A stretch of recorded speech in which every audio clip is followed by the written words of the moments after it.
Let's start with Arsenal's victory and convincing victory at Ellen Road over Leeds United. 4-0 the margin of that victory. The Sun on Sunday goes with Mad 1. And it refers to the performance of Noni Madueke after he was a late replacement for the injured Bukayo Saka, who's injured in the warm-up. Martin, given what went before for Arsenal, 2 points from their last 3 games, put into context how big a win that was for them. Well, it's very important because this stage in the season, City catching them, Villa catching them, everyone was talking about, is it a wobble? Have they got the mental strength? And Leeds is a really hard place to go. Ellen Road is a very, very hard place to go. And really, they never gave Leeds a sniff. There was no point in that game where you thought Leeds had any advantage on them whatsoever. The set-piece stuff continues to succeed and annoy everybody in sort of equal measure, really. But it's incredibly effective. It persuaded the Leeds goalkeeper to punch the ball into his own net yesterday, which, you know, is never really helpful. And they looked like a team that were in charge of the title race, which is what they are. I mean, you know, last week getting booed off, having lost their first home game since May the 3rd was astonishing, really, because they're in command of this. They're in command of their Champions League, you know, of the Champions League table as well. Whether the meat war, I think Johnny Northcroft called it in the Sunday Times today, whether the meat war will work in the latter stages of the Champions League or whether you'll just get a free kick given against you, I'm not quite sure. But at the moment, and certainly domestically, it's theirs to lose. Jackie, just very quickly in the Observer, Rory Smith, who was at Ellen Road, said seeing is believing as Arsenal thrashed Leeds to go 7 points clear. He says Arsenal fans are haunted. This is in reference to this narrative that there's a real nervousness from the Arsenal fans, particularly at the Emirates. Arsenal fans are haunted not only by recent memories of advantages squandered, opportunities missed, promise unfulfilled, but by the knowledge that this time it really should be different. The pressure of being top might be a privilege, but it is a pressure nevertheless. I mentioned the noise surrounding every single Arsenal game, week in, week out. With that in mind, how big a show of character do you think that was from Mikel Arteta and his team yesterday? I think it was absolutely huge. Absolutely huge. The idea that they'd go there with all the talk, all the noise, all the stress, every press conference is about pressure, of course, for obvious reasons. And the fact that they showed up and were so dominant, and James Ollie in ESPN said it wasn't necessarily fun, it was quite formulaic. He said, but they strangled the life out of Leeds United. Excellent. I mean, full marks for going to such a difficult place and doing that. And I think Leeds away is probably one of the teams you don't particularly want to go to when your confidence is quite fragile. And I think on that Leeds situation, the fact that they were 4 points clear, now 7, I rang Warren Barton in the week, who's my co-commentator for World Cups and Euros on the men's tournaments in the US. And I asked him about what it was like in the dressing room when he was at Newcastle United, and they were 12 points clear in January over Manchester United. And as we all know, that lead dissipated. I said to him, what happened in there? And he said, well, the pressure got to everybody. He said, we chopped and changed formations, we chopped and changed personnel, and a few of us, Les Ferdinand and me, wanted to have meetings about how we all felt, and that wasn't necessarily what was the done thing. It wasn't the pointing the finger at anybody. But they didn't do that, and they were just consumed by that pressure. And contrasting that to what Mikel Arteta's been saying is that we are having meetings, we are talking about how we feel. And his quotes in the week about, come on fans, just enjoy the fun. Let's just enjoy this. Let's hop on the boat, I think he said. I think he's handled it so far really well. I think there's still a long way to go. Long way to go, and you know, we can slalom every week as to whether they've blown it or whether they're absolutely nailing it. It's somewhere in between, but the way they dealt with it yesterday was excellent. Riyadh, Oliver Holt from the Mail on Sunday was at Ellen Road as well. He says in other seasons, in other title pursuits, maybe Arsenal would have crumbled. Maybe they would have been beaten before a ball had been kicked. Maybe they would have succumbed to the narrative and felt sorry for themselves about Saka, who was injured before the game. Maybe their winless run would have been stretching to 4 by now. But this Arsenal did not crumble. Jackie alluded to it there. I was at the news conference from Mikel Arteta before this game on Friday. To me, he seemed calm. He seemed a man who was showing great authority and a little bit of spikiness as well, in good measure, in a good way, is how I read it. For all the nervousness with the fans, does he deserve a little bit of credit about how he's handling himself, particularly in these news conferences pre and post match? He does. Look, we're all going to talk about bottle and nerve and whether or not they're going to choke, right? Yeah, it's a valid discussion. Runner-up 3 times in a row, it's what Arsenal do, right? But you mentioned Saka there. The biggest variable here, I don't necessarily think, is Arsenal's psychology. It's just the fact that they've got this incredible squad. Look what Madueke did yesterday. That's what they've got this season that they haven't had before. So that's been the big shift. Then it becomes a question of, can they hold it together, or are they going to fall apart? And it's like I've looked at it since New Year's and that little run. They've dropped 7 points in 3 games. It's a little bit like watching Rory McIlroy go around Augusta. He leaves a putt short. That's it. It's Rory's choking. He's gone. His head's gone. Rory's not going to be able to hold it together. Arsenal lose against Man United. They're falling apart. But look at what Man City are doing. Man City have dropped more points in January than Arsenal have. Aston Villa have lost Tielemans, Kamara. They haven't got McGinn. They haven't got a Madueke to throw into the system. So who's chasing Arsenal? It's not 2019 where it's Man City and Liverpool going Hagler Hearns. It's a vastly reduced Man City in the past 18 months. They've gotten better, but it's not Man City anywhere close to their best. Where this gets interesting is if it does all click for City. I would love to see that. If Arsenal are getting chased by a full-blooded Man City, will they choke them? Because at the moment, the City that's chasing them isn't that scary, and that's where I think Arsenal have got an advantage. But all of which is secondary to the fact that they've got this incredible squad, where if someone is wobbling, you can sit him out and bring in someone brilliant. And we've been waiting. We've been waiting for everyone to work out the set piece stuff, but it hasn't happened yet. And we're in first day of February now. So, and no one's worked it out yet. People are still punching the ball into their own net. People are still looking really, really vulnerable at corners and free kicks and everything. So it might not happen. Unless there is a fundamental reinterpretation of the rules and referees start going, no, you can't just have everyone running and then just crowd around the goalkeeper and stop him moving. Unless something like that happens, I don't see anyone working this out, because Arsenal Man U last week, there was stuff going on, and the ball would come in. You're thinking, right, well, there's 4 fouls by Man U on Arsenal. There's 4 fouls by Arsenal on Man U. You don't know who's committed the first foul. You've got no way of making a decision if you're the referee. No way at all. So they just let it all slide. And it's very, very interesting. They've worked out a way around the system. They've worked out a way to score when not necessarily from open play all the time.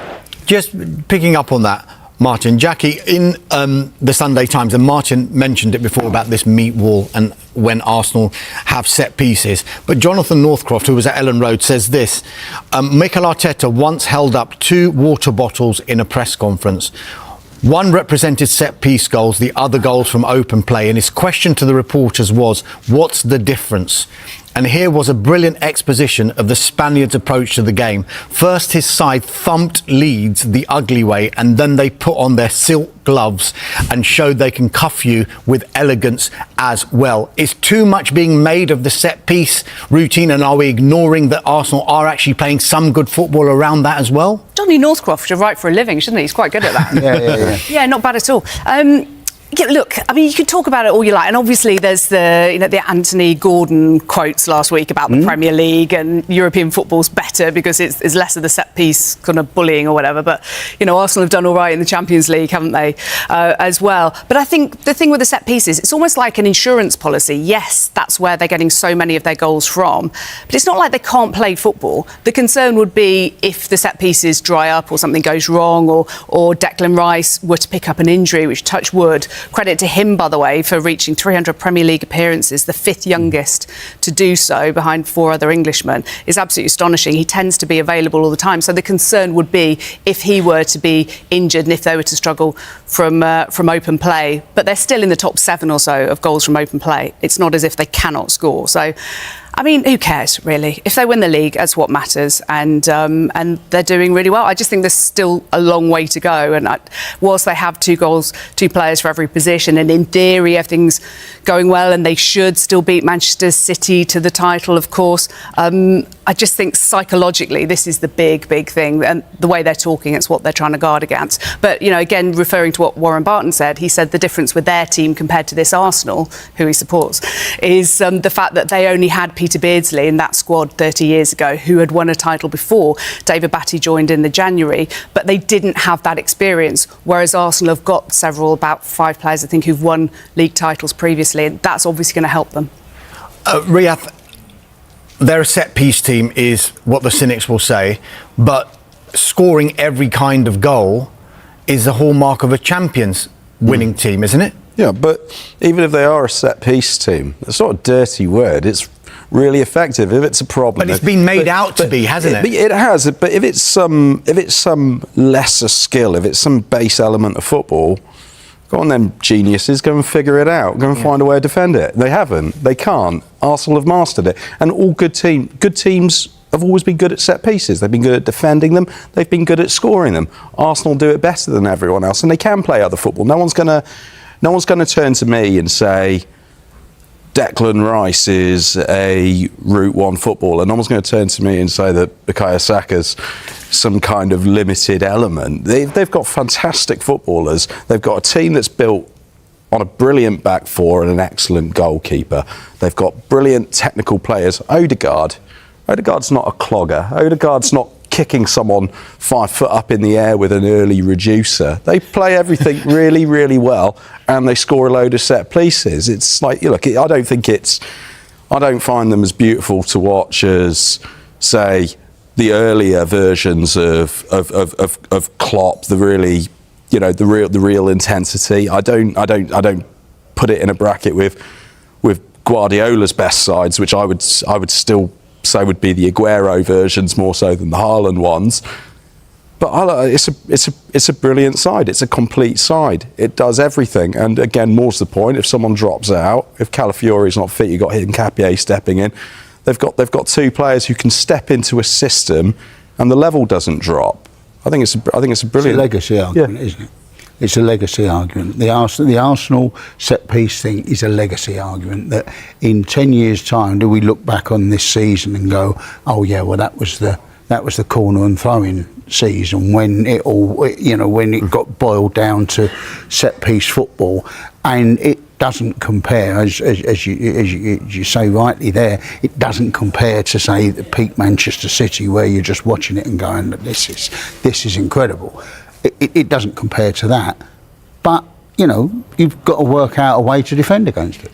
Is there an argument that, given the length of time it's been, 22 years since they won the title, and the desperation and the willingness they have to try and get it over the line this time, that we might see, if they do win it this season, that next season we might see a more expansive style of play because they won't have that pressure so much on them that when is this title going to be delivered? There is definitely that, and you also got to think that all of these coaches have got to work out a way of defending defending against the set pieces. That has got to be coming. There is a reason why very direct football doesn't actually win the World Cup or the Champions League or whatever, because the best coaches eventually, right, this is how you play against it. So yes, that's quite possible.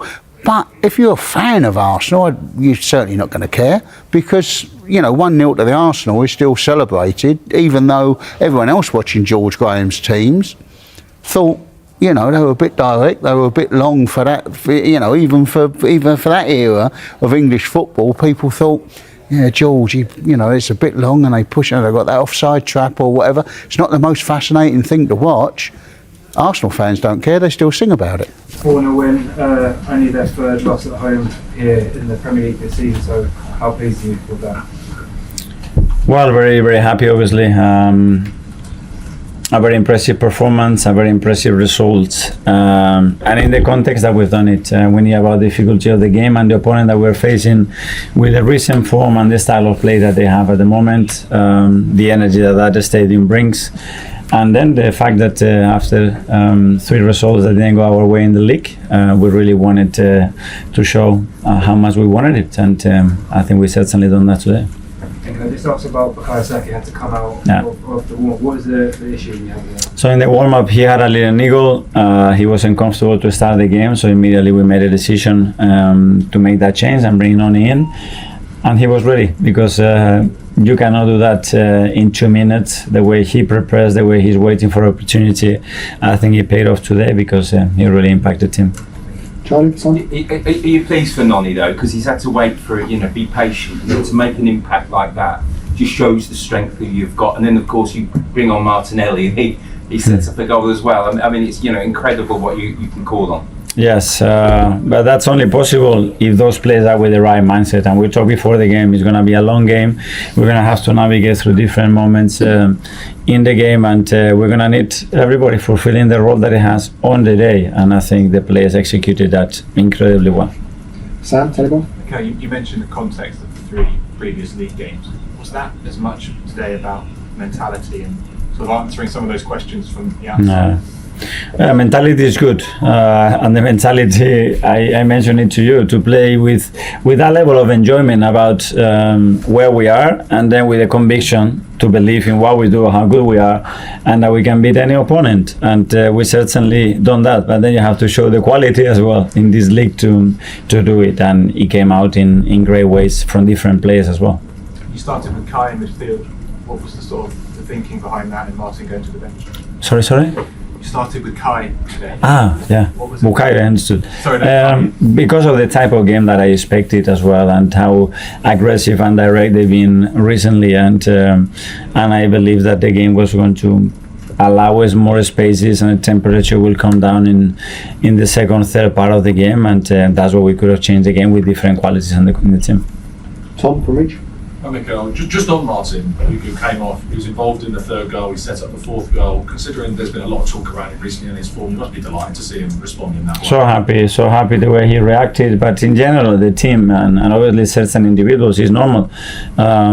The opinions, the noise is part of that. What we can control is what we can do, how much we want it, and trying to get the best out of yourself and the team in every moment. The rest, it's is not possible, and we'll have to be judged on that, because it's nothing else that we can do apart from giving our best. Yes, Sam, very much. Hi Michael, with all the noise around the 3 games without winning the league, what does it show about your team in terms of the fact that when they were ahead, they foot on throat and got 4 pass leads and didn't actually step off the gas? Well, it's very impressive, but we talk about that noise, but it was a great noise as well. The fact that we were the first team in the Champions League to win in a row. That's a lot of noise, but very positive one. But we want to talk always more about the other noise. The other noise is part of that. The expectation is to win every game. We compete against incredible opponents, and we know that's the case. But that has to fuel your energy and desire to win more than anything else, in my opinion. And with Martin, obviously, he comes onto the pitch and had a great impact on the play. Does that sometimes though show, in terms of the wider context, that no player's position safe, as in the captain, even he can be on the bench? It's not safe. Is that the role can change because the game has different needs, and we play every 3 days, and the fact that you can contribute and help the team to win from a different angle, I think it's a great thing to understand. Not so easy in certain players, but Martin and the rest is certainly done that today. James, ESPN. Mikel, you restricted Leeds to just 3 shots. Their XG was very low, 4.15.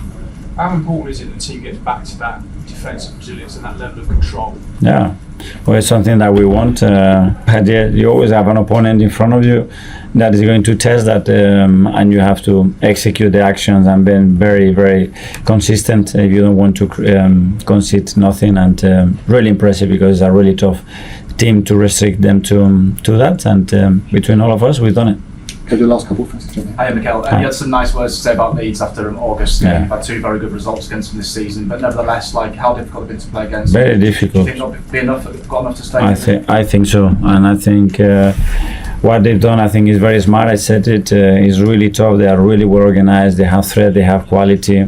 They have a lot of variation in relation to game context to play in different ways. And they have an amazing stadium with a beautiful atmosphere of football that brings the level of the rest of the team to a really difficult level to match. So I hope they do. Thank you. One in here. Just to follow on that, you've been around the country this season, around Europe as well. Is that one of the most hostile atmospheres you faced this season, would you say? I don't know the word. I would say beautiful football atmospheres. I mean, when you talk about the tradition and the history of this league, this kind of stadium, this kind of atmosphere and people, that's what it makes it unique. So it's a joy to play football in these kind of grounds, in these atmospheres. Mikel Arteta's work at Arsenal is being viewed in an even brighter light after the recent coaching shakeups elsewhere. With Chelsea parting ways with Enzo Maresca and Manchester United moving on from Ruben Amorim, the contrast is hard to miss. Arsenal has kept moving forward under Arteta, giving him time through difficult stretches, and now seeing the payoff as the club pushes again in the Premier League title race. It also raises a bigger question about strategy. While Chelsea and United are changing direction again, Arteta has been in place for more than 6 years, outlasting a long list of managers across those 2 clubs in that span. That stability has become part of the story, and it was a major talking point on the Seeing Red podcast with Tom Canton and John Cross. Beyond reacting to Amorim's dismissal and breaking down wins over Aston Villa and Bournemouth, plus Manchester City's loss to Chelsea, the conversation kept returning to one core idea: structure.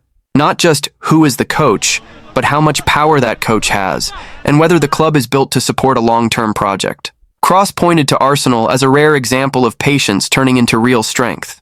He argued that Arsenal's willingness to back Arteta through the messy early phases helped create the stable position they're in now, and that this kind of time and support investment is what can turn a club into something truly solid. Canton's response was sharp and honest. Arteta's arc, he said, has almost become a problem for other clubs, because it tempts them to keep coaches they probably shouldn't. But at the same time, it's still the best example of what can happen when you hire the right person and actually give them time. And that time wasn't smooth. The discussion highlighted how Arsenal could easily have pulled the plug early. 2 8th-place finishes, then 5th, missing out on the Champions League, and a Europa League semi-final exit to Unai Emery's Villarreal. Any of those moments could have pushed a club into panic mode. Instead, the argument is that Arsenal recognized the bigger reality. Arteta didn't have the resources to compete at the required level right away. The squad needed a rebuild. The roster needed to be refreshed. That's where the comparison to Chelsea and United becomes even more pointed. The podcast suggested that recruitment and decision-making structure are often what determine whether a coach survives. If signings don't land, results suffer. And if a coach doesn't have enough influence, or the club isn't aligned behind a clear plan, it becomes much easier for things to collapse. In other words, giving time only works if the coach is empowered to shape the team in a way that matches the vision. Cross also emphasized that Arteta's situation stood out because he pushed to be a true manager, not just a head coach. The idea is simple. Top coaches want a real say in the build, and they want the club to match what they were promised when they took the job. The discussion even pointed to how Arteta survived a low moment, like the home loss to Burnley, because the club stayed behind him. And in that period, with fan pressure affected by the COVID-era environment, Arsenal were able to hold their nerve instead of reacting emotionally. Meanwhile, the big unknowns now shift back to Chelsea and Manchester United. Who replaces Amorim? And how will the next chapter look at Chelsea? The answers may come sooner than people expect. But for Arsenal, the reality stays the same. They're stable, they're moving forward, and they're still in the title chase, while others are starting over again. And that contrast can shape how people judge every manager in the league. Because when two massive clubs hit the reset button again, it forces the same question Cross raised on the show. Is the quick switch actually fixing the problem, or just delaying the real work? The bigger takeaway from the discussion is that time isn't a magic solution by itself. It only becomes valuable when the club's structure supports the plan. And when the coach has the influence to push the squad in the direction he believes it needs to go. That's why the distinction between head coach and manager kept coming up. The podcast point is that if a coach is expected to own the results, he usually wants a meaningful say in the decisions that shape those results. And if he doesn't get that, patience alone won't save him. That's also where Arteta's early struggles get reframed. Those finishes and setbacks could have become a reason to panic. Instead, they became evidence of why alignment matters, because Arsenal chose to treat them as part of a build, not a final verdict. And once the squad was reshaped the way the club believed it needed to be, the results started to reflect that long-term approach. So the repercussions aren't just about Arsenal looking stable, it's about how stability changes your margin for error. When you don't reset every year, you're not constantly starting from zero. You're building on decisions, learning from setbacks, and keeping a clearer identity. For Chelsea and Manchester United, the immediate consequence is obvious. They're changing direction again, which means the next appointment carries even more weight. Because every new coach isn't just judged on results. He's judged on whether the club is finally giving him the structure and authority that the role demands. That's why the question at the end matters so much. Who will replace Amorim, and how will Liam Rosenior do at Chelsea? Because those answers will test the exact theme the show kept returning to. Time, support, structure, and control. And for Arsenal, it's a different kind of pressure. Stability doesn't guarantee trophies, but it does keep you in the fight longer. And right now, while others restart, Arsenal get to stay focused on what they're already doing, chasing the Premier League title.